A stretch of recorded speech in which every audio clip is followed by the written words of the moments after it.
تو ایک سچا اور ایماندار اپنی تعلیم کو لے کر ایک سچا طالب علم وہ ہے کہ جو ہر وہ بات جو اسے سمجھ میں نہ آ رہی ہو وہ اپنے استاد سے پوچھے. ایک طالب علم کے بارے میں اس کی شان حضور شیخ الاسلام نے یہ فرمائی. اور اسی طرح ایک مرید, حضور شیخ الاسلام فرماتے ہیں کہ ایک سچا اور کامل مرید وہ ہے کہ اپنے پیر و مرشد کی زبان سے نکلے ہوئے ہر لفظ کو اپنے دل کی تختی پر نقش کر کے اس پر عمل کرے. بہت سی باتیں ایسی ہوں گی جو اپنے پیر و مرشد کی بہت سی باتیں ایسی ہوں گی جو اسے سمجھ میں نہیں آئیں گی, تو اپنے پیر و مرشد کی کسی بھی بات کو وہ پوچھے نہ, اس پر کیوں نہ کرے کہ پیر صاحب آپ نے ایسا کیوں کر دیا یا پیر صاحب ایسا کیسے ہو گیا. نہیں, یہ جو بیعت و ارادت کا جو معاملہ ہے اس میں ایک سچا مرید وہ ہے جو اپنے پیر سے سوال نہ کرے.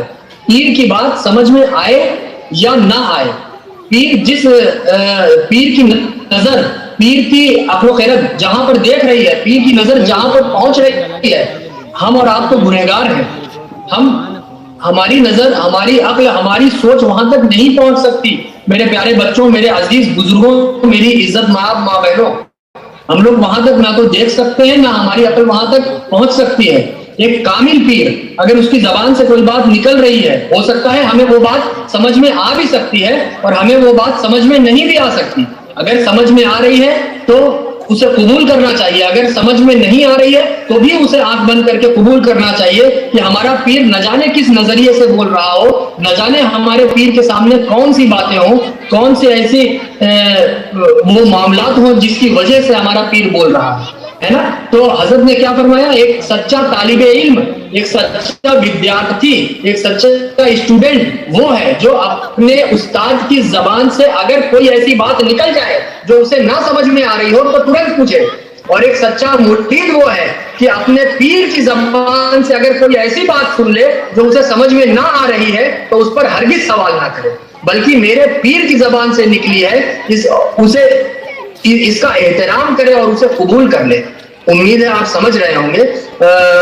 موقع اور ماحول جیسا بنا ہوا ہے تو اس میں مجھے زیادہ کچھ کہنے کی ضرورت نہیں ہے اور آپ کو زیادہ کچھ سمجھنے کی ضرورت نہیں ہے. امید ہے آپ سمجھیں گے. اور بس آج کی یہ محفل جن دو باتوں کو لے کر منعقد کی گئی ہے, ایک تو مرید بننے اور بنانے کے لیے, اور دوسرا ہمارے شیخ الاسلام ٹرسٹ کی یہ جو واوڑی محلہ کی یہ جو برانچ ہے, آپ زیادہ سے زیادہ اس تنظیم کو سپورٹ کریں, دامے درمے قدمے سکھنے ہر اعتبار سے آپ اس تنظیم سے جڑیں. حضور شیخ الاسلام سے منسلک, ان سے جڑی ہوئی یہ تنظیم ہے. حضرت کی سرپرستی اور صدارت میں یہ تنظیم چل رہی ہے, الحمدللہ پورے ہندوستان میں چل رہی ہے. آپ کے اس بورست میں اور آپ کے علاقہ, آپ کے اس گاؤں میں بھی, آپ کے محلے میں بھی ہے. آپ اسے جتنا سپورٹ کر سکتے ہیں آپ اسے سپورٹ کر کے اپنی دنیا کو بھی خوبصورت بنائیے اور اپنی آخرت کو بھی خوبصورت بنائیے.